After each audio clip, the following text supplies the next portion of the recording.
You're listening to Conversation Kingz with Dominic Emerson, only on LA Talk Radio.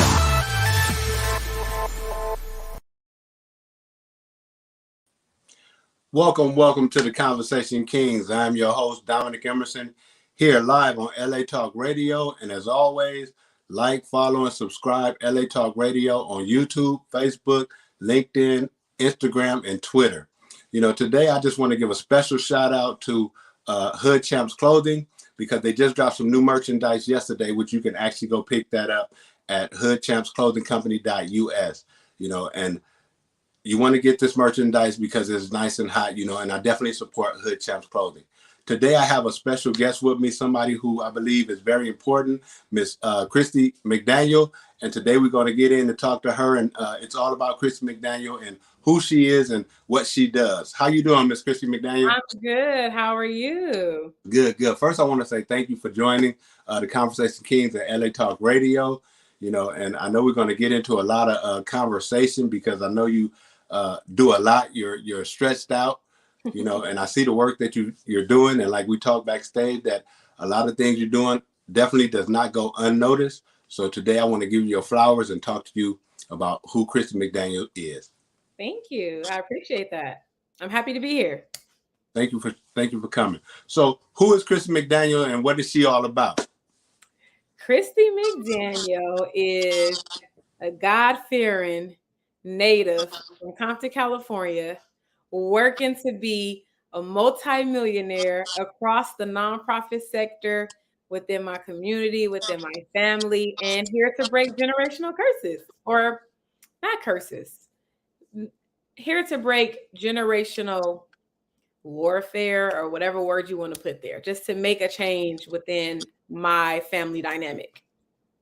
That's understandable, because we have to be break out from the normal from our family. Sometimes it just takes one person to push that over in order to break that change, to bring change into the family. And you're somebody who definitely are about that business, about your father's business, and God is going to continue to bless you as you continue to do what you're doing. So what is it that you're doing in the community? I heard you say Compton. You know, I love Hub City, of course. You Gotta know, put that there. I can't never I love Hub City without that. You know, for those who are watching or will watch or listening live, Compton is, of course, Compton, California. And there's more that comes out of Compton than just the negative that you see. That's why I'm talking to Christy McDaniel, you know. So what was it like for Christy McDaniel growing up in the city of Compton? For me, it was great, to be honest. There's the stigma about Compton and the gangbanging and the violence and the drugs and all of that stuff. But I grew up in a neighborhood that, of course, I grew up in a gang affiliated, I guess you can say, neighborhood. But I had my sisters, I had my grandparents, I had friends in the neighborhood that I still talk to today. So I was able to have that childhood where we would go outside and play and develop friendships that would last lifetimes. And for me, that it wasn't a bad thing. Yeah, we saw a little bit of like gang violence and shooting and loved ones being lost, but that was not just what we 100% saw on a daily basis. It was more positive than it was negative. So for me, growing up was actually great. I love and appreciate my childhood. Right. So, you know, that just goes to say that there's always a positive in a negative environment. You know, you're one of the positives that are in that environment, that come from that environment, you know, and Compton should be proud, you know. And I see, you know, you just did a Christmas event. I think it was the parade. Yes, we were in the Compton Christmas Parade last Saturday. So my organization, Children Striving Together, which I know you're going to get into, but we were a part of the Compton Christmas Parade. We were sponsored by Councilwoman Lily Darden. She's of the 4th District. So we were able to walk with a lot of our youth and my mentor coordinator in the parade. So it was our second year doing that. Oh, that's awesome. I heard you say mentor, you know, and a lot of people do need a mentor. Like I have mentors as well, you know, even though I'm an adult, and today is my birthday, LA Talk Radio family, you know, I turned 49, and yes, I still have a mentor, and it's valuable for us to have mentors in our lives to help push us and hold us accountable. You know, who were some of the people in your life growing up that you considered your mentors that helped push you towards what you're doing now? For sure, my grandparents and my aunt, all off top. I was raised by my grandparents and my aunts. My mom was on drugs when I was younger, up until like my 20s. So they were definitely mentors. And then I had people that was in the church because I was heavily involved in church. I played the piano. Had little fun fact. Okay.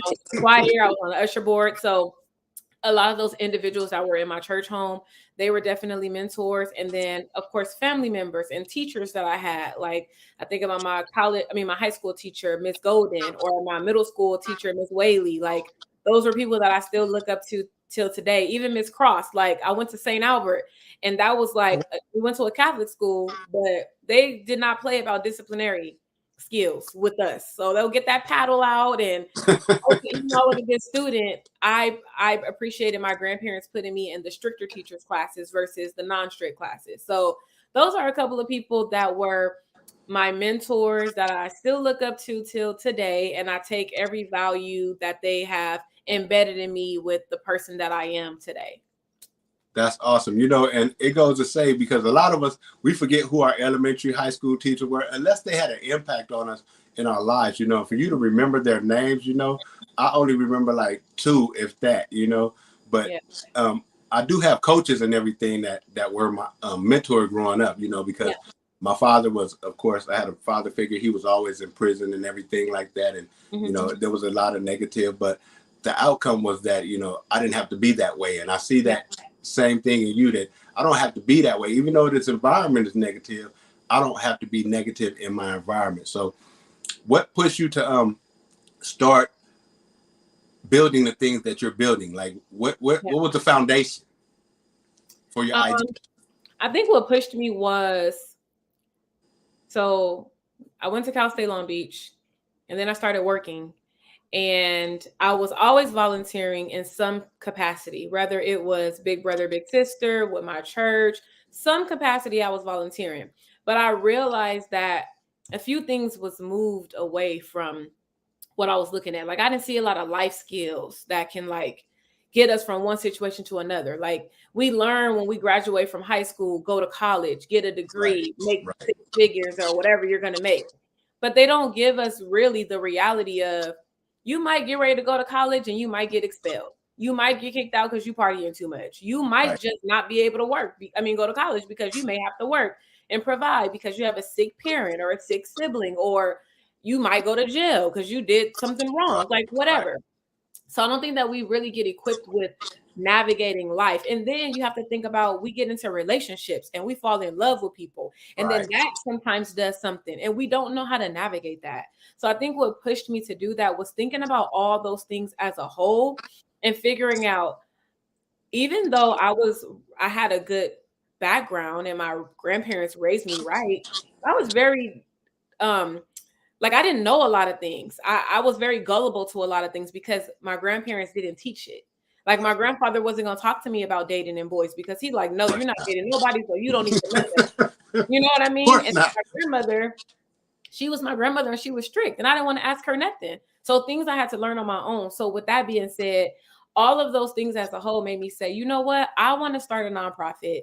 I want to not only give back to my community, but I want these children to understand, like, you can talk to me. You can go to me about things that you possibly can't go to your parents or your guardians about. And we can figure out a way to make whatever it is that you want to do work. We're not going to tell them, no, go to college only. You better not be a football player. You better not be a rapper, because there's positivity that comes out of those things as well. So I think that's what really pushed me to be like, yeah, I'm about to start this nonprofit. Although I didn't even know what I was doing.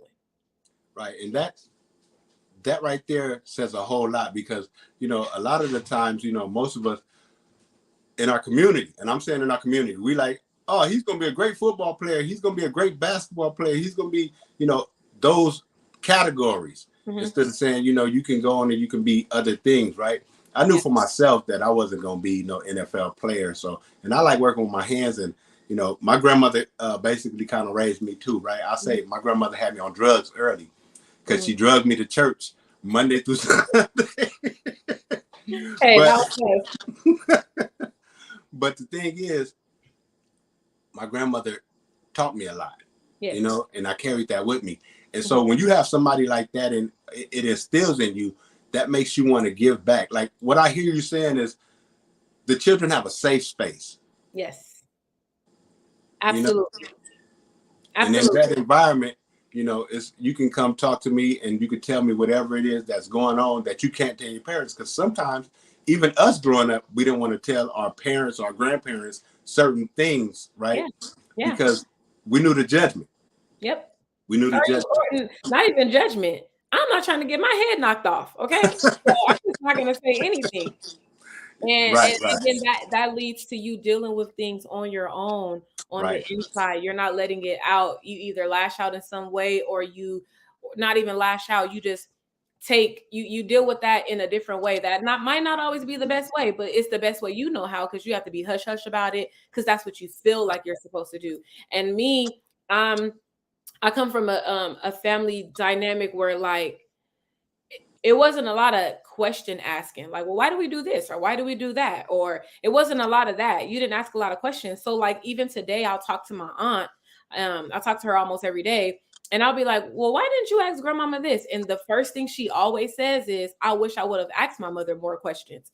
Because now you see the children that are growing up now, they're asking their parents, like, well, that right, don't make sense. Why would we do X, Y, and Z? right. It doesn't make sense. So I love that about the millennials, if you will, because we're asking questions. We want to understand before we Right. just make moves. Right. And I do appreciate the millennials, you know, and like what you're saying is, our parents always, or my grandmother always said, child's supposed to stay in the child's place. You know, we had to leave the room if adults came into the living room and things like that, right? You Yeah. know, of course we ear hustle, but you know, we couldn't stay in the same space they were in, you know. So Right. how can people reach Christy McDaniel if they want to get in contact with you for further information? Yeah. So, I mean, I have two businesses, Children Striving Together, and then the Power Legacy, which is where I help individuals start their own nonprofits, LLCs, grant writing, all that stuff. So you can contact me either way, either through social media, which is _, the Power Legacy, or at Children Striving Together, or you can just email me, info@thepowerlegacy.com. That is a couple of ways that you can contact me. I'm definitely open to discuss, answer any questions, and see what I can assist you with for sure. Definitely, definitely. You know, and I of course I do some background and everything, and I read information because I'm an information type of guy that I like to take in information, right? Because information is I say knowledge is the new money, you know, and that's just what I say. Yeah. But the thing is, I hear you say LLC and nonprofit and everything like that. And you know, for social media, there's so much out there. Yep. You know, how can somebody discern what's the right way to go with a nonprofit or LLC? That is an amazing question. Let me just tell you, because to be quite honest, ever since the pandemic, there's a lot of individuals online that give out false information. I'm not saying everything, but there's a lot, because a lot of money was made when the pandemic happened because everyone started their own businesses and things of that nature. The one way that I would discern, if somebody knows what they're talking about, is first just do a track record. Check how many people have you helped and how positive or how successful were they? And then also ask, what were the downfalls? Because no business is perfect and people don't like to talk about that. But I'll talk about the good and the bad with my businesses. I'll tell you how I messed up, how to refund clients, how I had to do this, how I had to do that. But also when you're listening to someone, you can fact check it. Anything that I talk about, you're going to be able to fact check it. I'm not going to just say something because I just want to say something. Like it might be my own quote or something to that degree. But when it comes to this LLC stuff and this nonprofit stuff, there is nothing that I am going to say that you cannot find.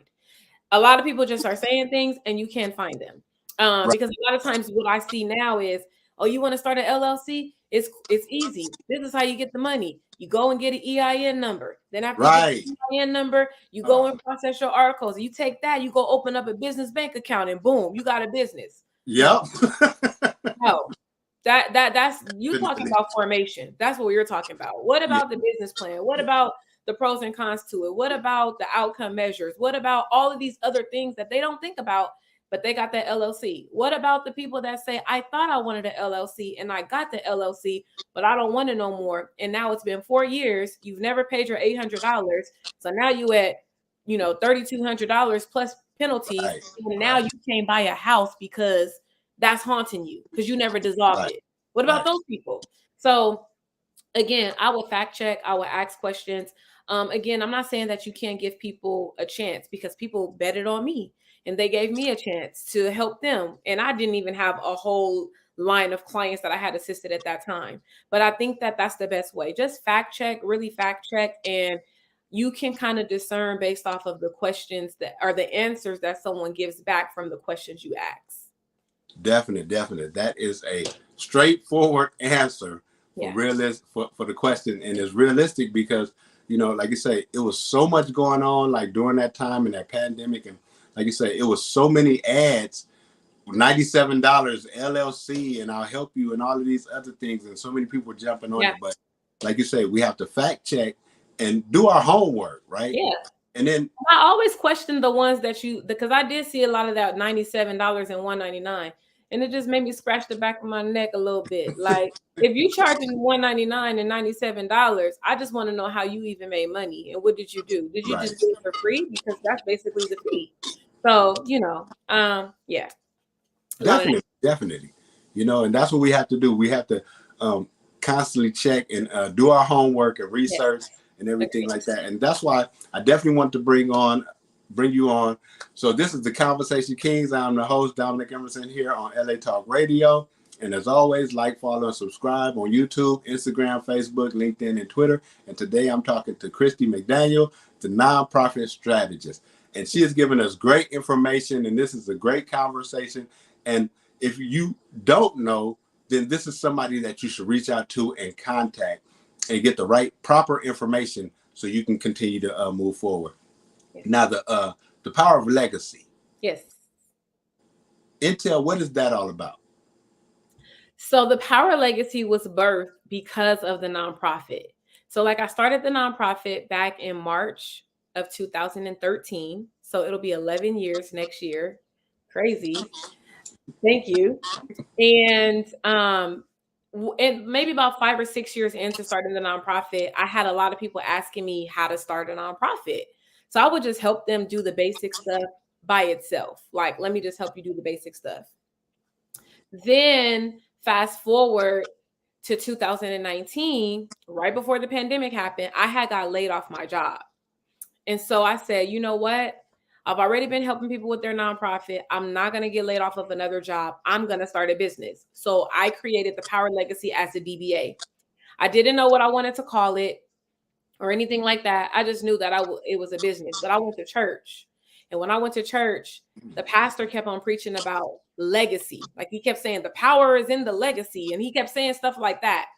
So that's how I got my name, because I sat on it for like 3 weeks. Like, man, what name am I going to come up with? I had some corny name. So anyway, that's how I came up with the name. And from there, I decided I'm going to help individuals create customized business services that tailor to their business, but mainly for the LLCs and the nonprofits. So that's what I started with. In 2020 is when I turned it from a DBA into an LLC.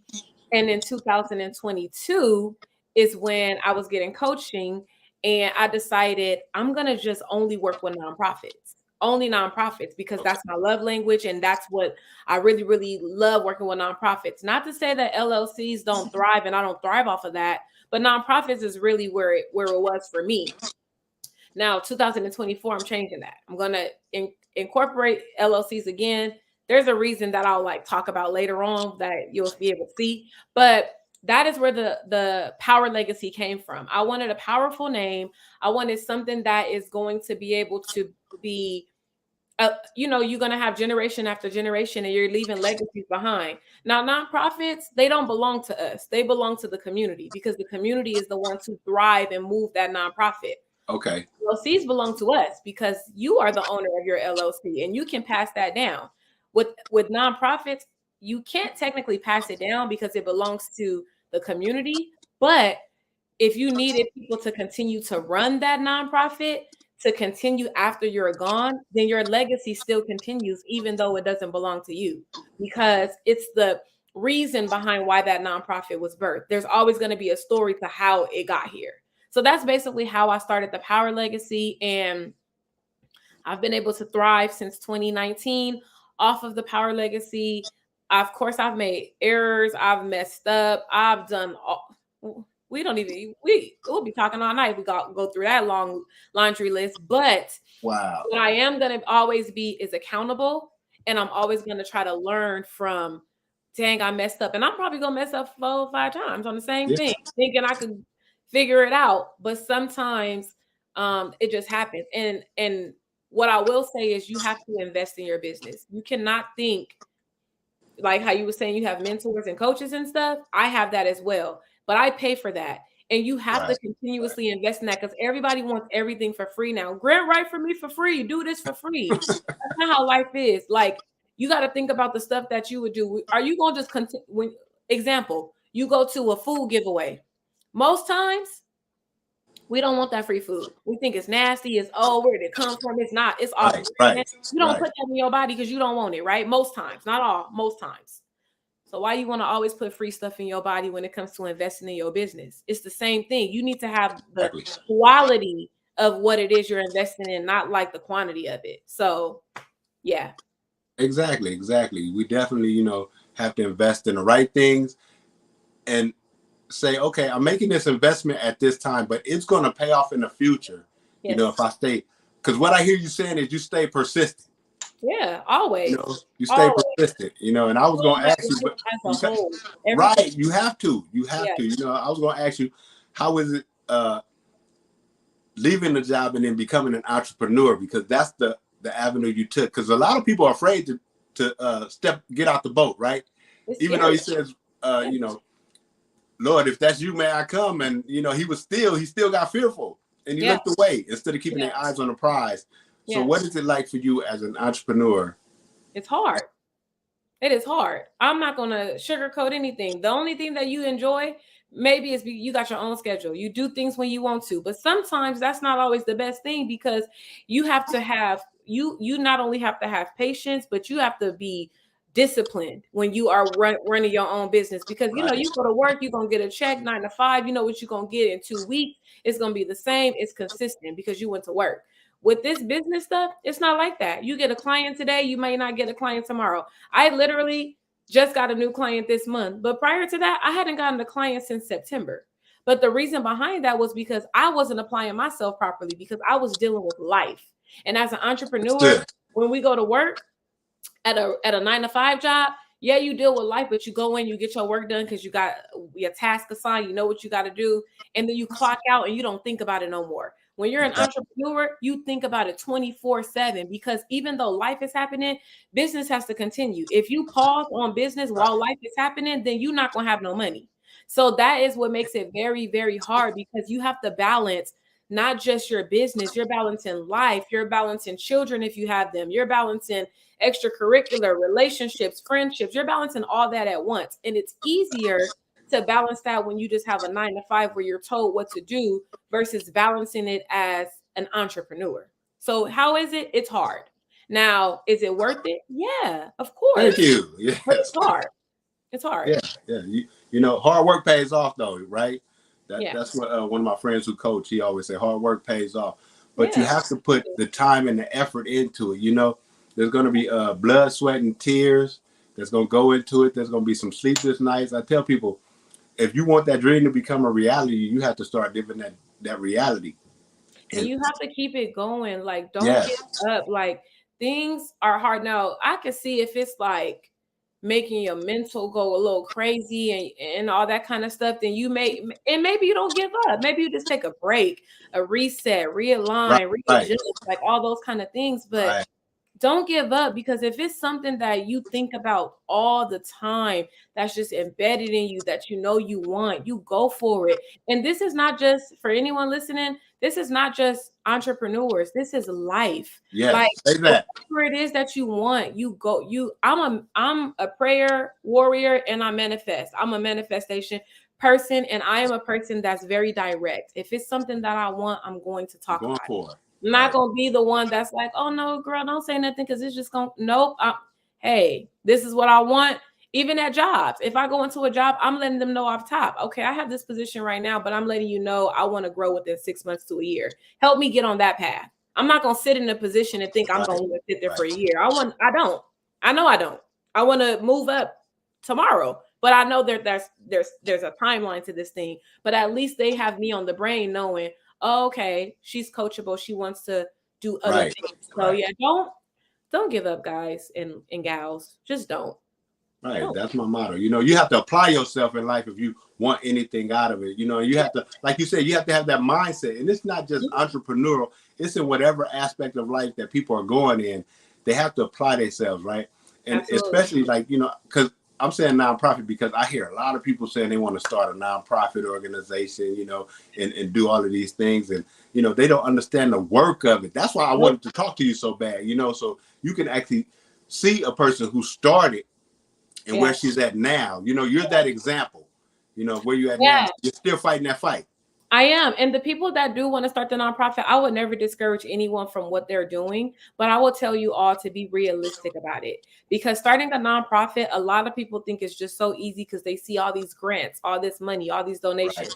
That's the main thing they see. And then what they do is they try to put a storytelling mechanism to it by saying, you know, I've always wanted to do this and I just didn't know how, but I know I got to go on and get that 501c3 and I can get donations, right? Anytime someone comes to me with that, I'm like, let's reel it back, because it's not just that. You have to have the right board members. That's your infrastructure, your team. If you're a person that's like, oh yeah, I have a board, but you know, they're not doing nothing and it's just me, that's a problem. That's a big problem, because you cannot run a nonprofit by yourself. And legally, you cannot run a nonprofit by yourself. So you have to start with making sure you have the right team that understands your vision, your mission, your values, and you don't steer away from them. Because a lot of times what people are doing is they start these nonprofits, they have a program that they want to do, and it's great. It may need a little tweak and a little work, but they got a good program that they want to implement. Then a grant comes out. And what they do is they write themselves into the grant. So they may be talking about, oh, I deal with young people and self-esteem. Let's just say that, self-esteem or whatever.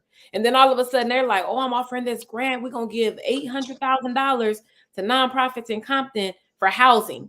All of a sudden you didn't add a housing to your nonprofit. You don't do nothing with housing. Why are you trying to write yourself into a grant? So when you get ready to write it's not going to fit. And not only does it fit, it doesn't even match your articles or what you founded that nonprofit upon. Not to say later on down the line that can't happen. It can, but you want to be true to why you started that nonprofit and then it will flourish in that way because you're true to what you do. Right. So stay in the lane that you started out with first. Yes. And then start building a foundation. I always say lay it brick by brick. Yes, start there and allow the amazing things to continue. Like when I first started, I knew I was doing enrichment activities, tutoring, and mentoring. I knew that that's what I wanted to do. I still do that to this day. The only thing that we added was a mental health component because these kids need that. But the tutoring part, I started in 2013. Tutoring didn't start taking place until 2021 because it never worked. It never worked. I never had the right amount of people. The mentorship program, which is my biggest program to date, it didn't really start and take off until 2021, until we redid it because it didn't work. And it was okay. We did the enrichment activities. We always do the annual toy giveaways, back to schools, vision board events. We do that all year long. But those are just events. Big money is not coming from the events. Sponsorships, yes. But when you say you want a contract or you want a big grant, you want funding to fund a program, it's not us giving toys back to kids on Christmas. It's the program that can show outcome measures to showcase these kids need this program, not these kids need a toy. You know what I mean? So you have to think about all of those things when it comes to nonprofits, and just and volunteer with a nonprofit before you even start one if you need to. Go sit up under a founder, a CEO, someone you can watch, and be honest with them. Don't join nobody's board because you're trying to start your own one and you're trying to get information. Just be honest. Hey, Christy, I want to start a nonprofit, but I'm not sure which way to go. Can you mentor me for a little bit so I can understand it and see if I want to do that? Or if I want to just join forces with another one? Absolutely.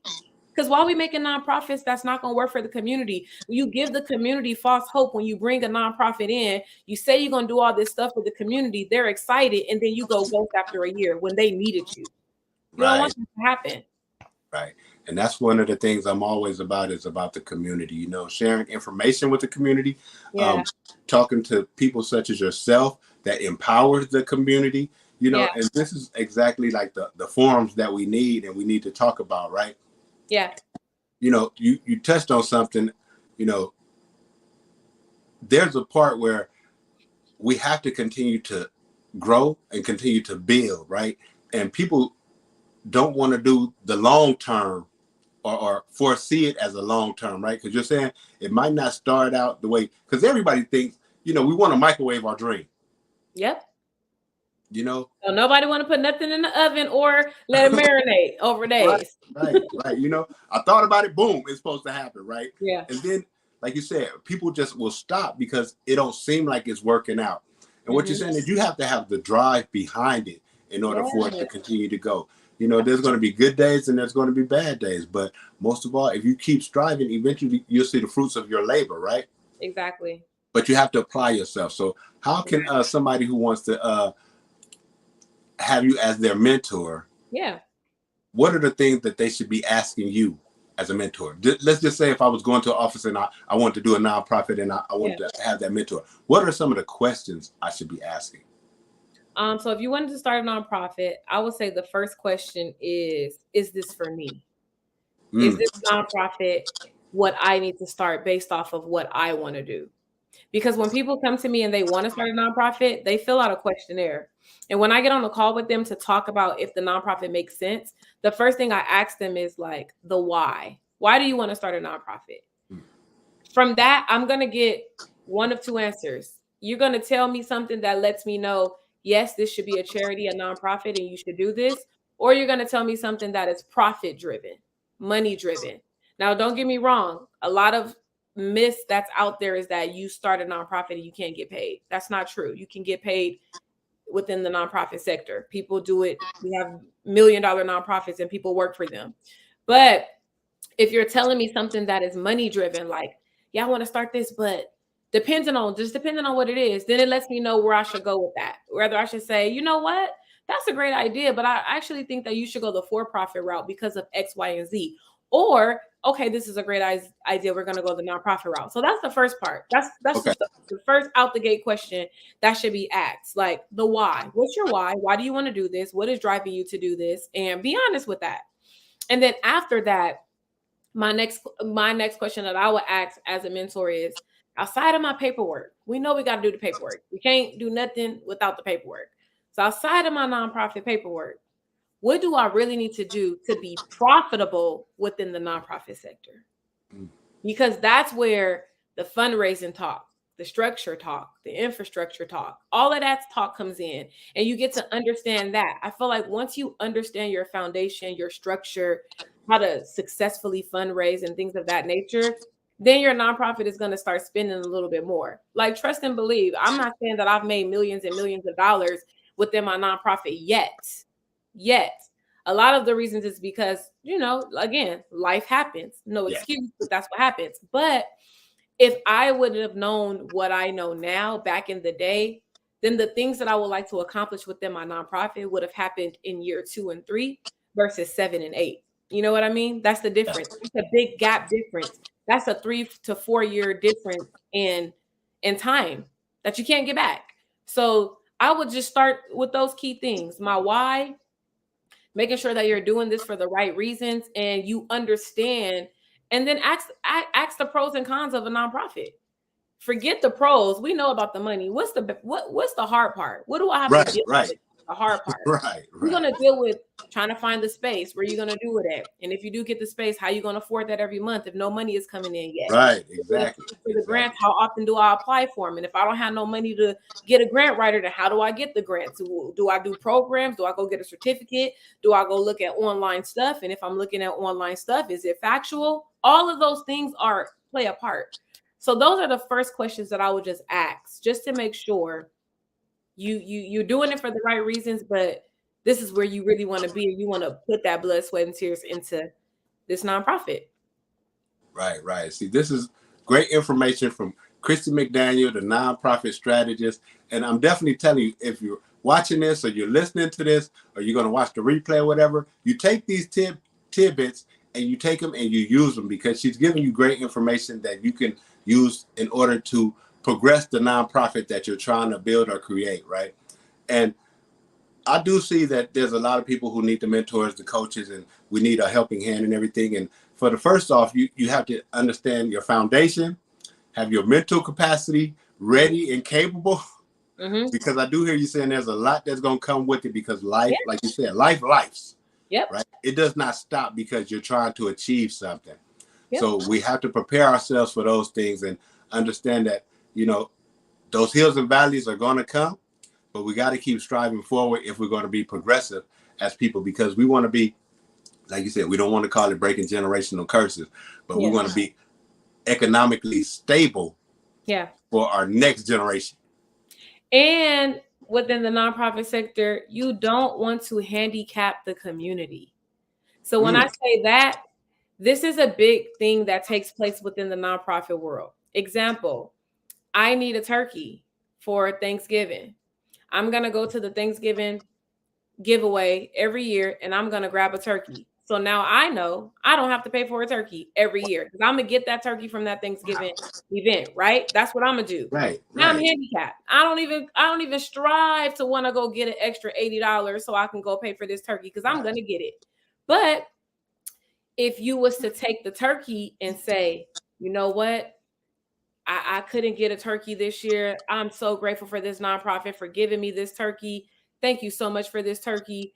Now I'm going to apply, and this is just an example. So this applies in all areas, but I'm going to apply myself so that I can now pay for my own turkey.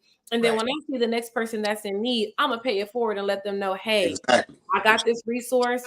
You can go and get this turkey, but make sure when you get this turkey, you are able to pay it forward to the next person that may need assistance, so that you no longer need to grab this turkey. We don't want to remove nonprofits. We don't want them to go away because they're great resources, but we don't want to get so lazy to certain things that we need to do for ourselves because we know the nonprofit is providing it. Even when people get vouchers and you know you're living on assistance and food stamps, those things are great aids, but they're not meant to be forever. They're supposed to be temporary, but a lot of us are using these things forever because it's like, shoot, I don't want the government to know I got this much money. They're gonna take my food stamps away.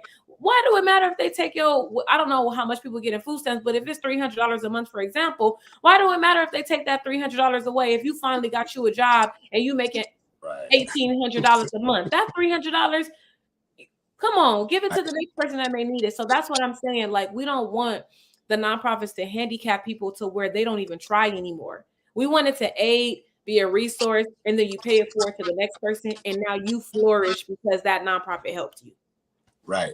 It's a helping hand for that moment, you know, but don't continue to take advantage of it, because, you know, I have friends that actually work in social work.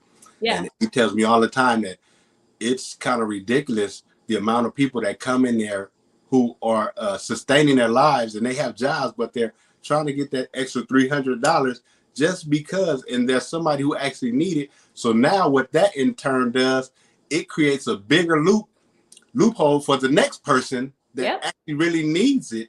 You know, in that moment, now they got to go through all of these things because you messed it up, because you kept riding it out till you couldn't ride it anymore. Now there's more piles of paperwork for the next person. And more people that's on the streets, and more people and the list goes on. And again, this is not to make anyone feel away, because we all have needed assistance. Yes, definitely. It's at some point in our lives, but we only want that assistance temporary. You're borrowing money. You don't want to be borrowing money from nobody forever. You probably temporarily need that money. And then now that you got it, you're like, okay, I'm never gonna put myself in this position again, or I'm gonna try hard not to by utilizing X, Y, and Z. So we want the same thing in nonprofits. We want to be able, the world is a melting pot, and people are going to continue to be born every single day, and people are going to continuously need help every single day. And we want to reach them, but we want to reach the ones that are actually in need, and not the ones that are just taking because they know they can. Definitely. You know, because we used to go out and we used to feed the homeless a lot and everything like that. And those people are actually like, you can actually see their need. But I'm gonna just say, and we're being truthful, right? It bothers me when I see somebody who gets in a nice, decent car, and drives off after they even got the resource that person who's actually going to that tent, could definitely use and build off of, right? So I say that to say, people misuse certain nonprofits, or people who have the connections to the nonprofits. Mm-hmm.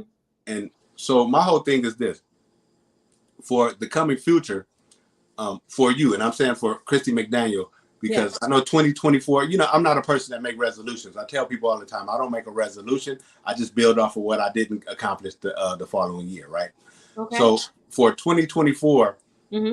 what do you see yourself growing and building in what area for the new year? I see myself, in addition to growing and building within my 2 businesses, like, assisting more people, bringing more positive outcomes and things of that nature, I see my mental growth building. And I say that because I feel like 2021, 2022, my mental was somewhere else. Like, I don't even know where it was. It was somewhere else, just based off of like a lot of things that has happened. But I started applying myself with like getting therapy. I started reading specific books that like are self-help guides. I started making sure that like I wasn't missing church and things of that nature. And those things have made my mental a little bit stronger. So I see that if my mental is where it needs to be, then everything else is going to match it. Again, I'm going to go through the ups and downs because that's just life. We can't control that. But that is the biggest place that I see myself growing, is mentally, and then the evolution of Christy. Like, I keep saying that my word for 2024 is evolve. And I mean that in all capacities. I'm talking about relationship, friendship, family, business, everything. Evolve. That's what I see. I see evolving. I see realigning. And I'm a people pleaser. I am. It's hard for me to say no. It's hard for me to say no because I used to, until recently, equate me saying no with inadequate.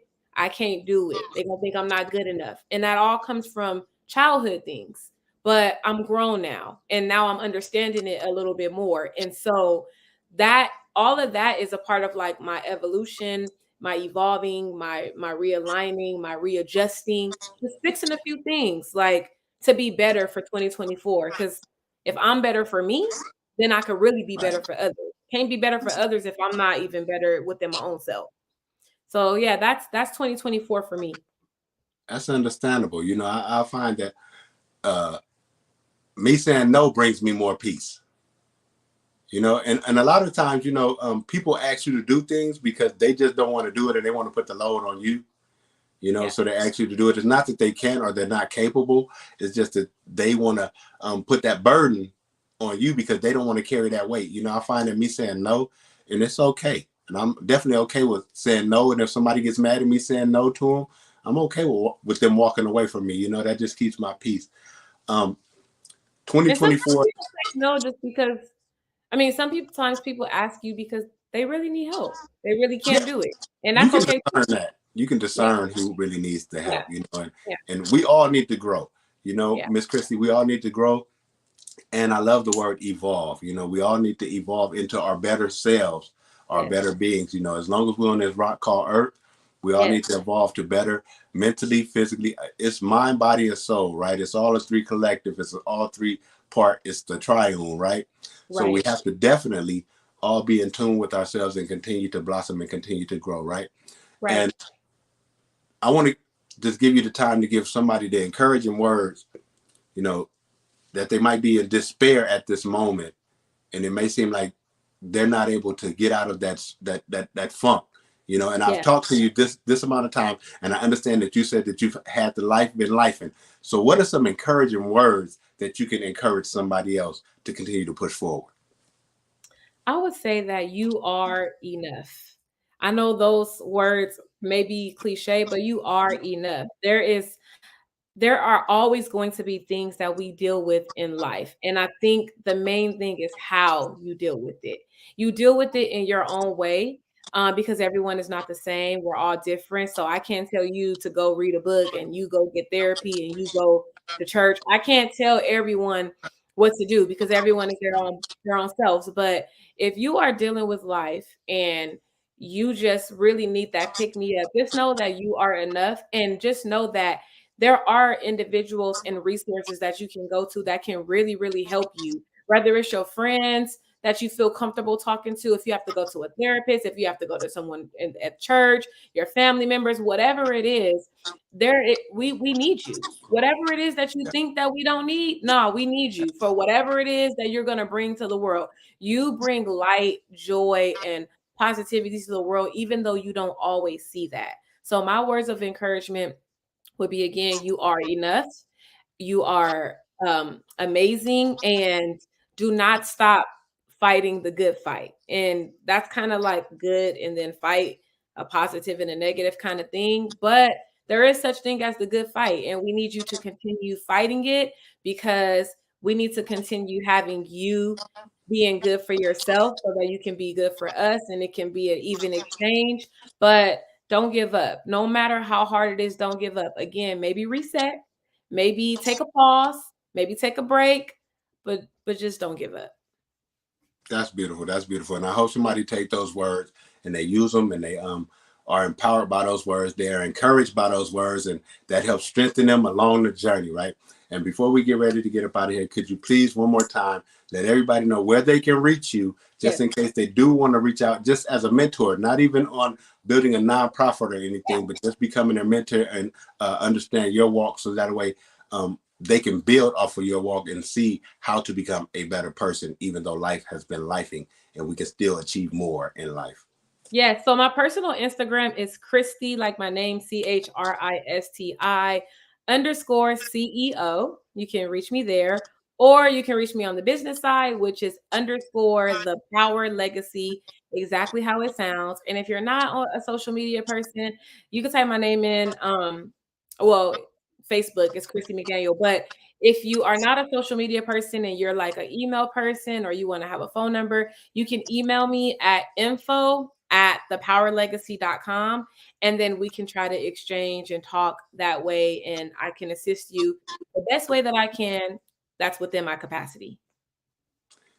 That's it. That's it. That's what people need. And this is the Conversation Kings. I'm your host, Dominic Emerson, here on LA Talk Radio. And like always, like, follow, and subscribe on Facebook, YouTube, Instagram, LinkedIn, and Twitter. And today we're talking with the nonprofit strategist, Miss Christy McDaniel, who gave us diamonds, that you can take with you, gave us information that somebody should have been writing these things down. It should have been like a cheat code that you could put in your bag and you could use those things for later on, but you definitely want to tap in and follow her, because she's somebody that you definitely want to get that information from. If you're trying to go the nonprofit route, or you're looking to become a mentor, or you're looking for a mentor to help show you the correct way to open up an LLC or a nonprofit, or just understand the background of all of those ideas and that information, you definitely want to reach out to Christy McDaniel. I'm somebody who definitely supports her movement. That's why I want to say thank you again for coming on and sitting down and talking with us. And we're definitely going to do it again, because this isn't our last conversation, because I know 2024 is going to bring so much more to you. I'm praying and believing those things, because you are somebody who is not selfish. Thank you. I appreciate that. And I can see it in the work, and I'm not there physically, but I can see it in the work. Oftentimes, some people don't have that big old bright spotlight on them, but the work that they do does not go in vain. They say that the harvest is plentiful, but the laborers are few. So therefore, I just want to say thank you once again. And this is the Conversation King. And as always, it's never personal. It's always business. And we need to be about our Father's business. Thank you for tapping in and tuning in. This is the Conversation Kings with Christy McDaniel, and I'm gone.